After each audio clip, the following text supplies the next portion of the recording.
A freefall ride, though now more commonly known as the Intamin First Generation Drop Tower, is a type of ride first developed by amusement ride designer and contractor Giovanola in the early 1980s and was sold through Swiss company Intamin to amusement parks around the world.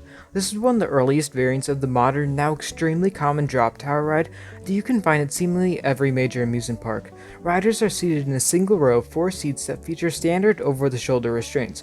Riders are then brought up an elevator-style lift 60 feet or 18 meters tall. They then proceed forward into the drop zone before being released down to the ground and turning onto their backs as they hit the brakes.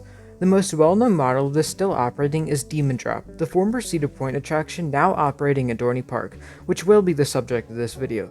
There are currently 5 of these rides in operation, although there used to be many more.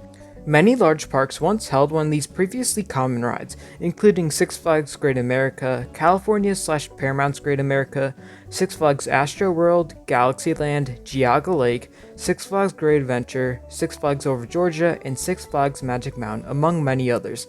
Nowadays, the model may be rare, but many of the people that have managed to get on Dorney Park's Demon Drop have come off curious about whether this could be actually counted as a coaster. So that's what I'll be going over in this video. Do Demon Drop, and by extension all Giovanola/Intamin First Generation Drop Towers, count as credits?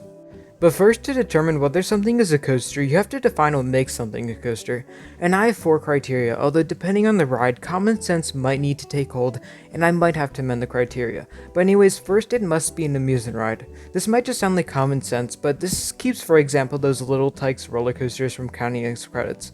Second, it must have track. Third, it must have wheels. And finally, it must use gravity and coast for a period of time. It's in the name, roller coaster. First, is it an amusement ride? I think all I need to say is yes, and we can move on to the next part. Second, does it have track? You can see here that there is a defined surface and 2 rails that the ride is running along. The track is sort of an X cross-tie design and is extremely similar to what you might find on Superman Escape from Krypton at Six Flags Magic Mountain, a ride similar in a number of ways to Demon Drop, and everyone considers Superman a coaster. Not having true roller coaster track is where most drop towers would get disqualified from being credits, but not here. Demon Drop 100% does have track. Third, does it have wheels? All this takes is a nice picture of a zoomed in train to see if there are wheels on there, and oh, here it is. If you look right there, you have the wheels right on top of the train. At the point in time this was taken, those wheels weren't being used, but now we know that they're there and will be used when it descends down that drop because of how the car is situated vertically while dropping. I should also mention that if it didn't have wheels, it'd be extremely tough to make that transition from sitting upwards onto lying on your back smoothly because you wouldn't be able to just roll through the transition, if that makes any sense. I'm probably not explaining it well, but just trust me, if it didn't have wheels, the transition would be far less comfortable. But now I'm getting sidetracked, so yes, Demon Drop does have wheels. And now the final requirement. Does Demon Drop use gravity and coast for part of the ride? Yes, the ride portion of Demon Drop is completely powered by gravity alone. Once you drop from that platform, you are not connected in any sort of way that could stop you or control your speed until you reach the bottom and come into those brakes, just like how roller coasters are.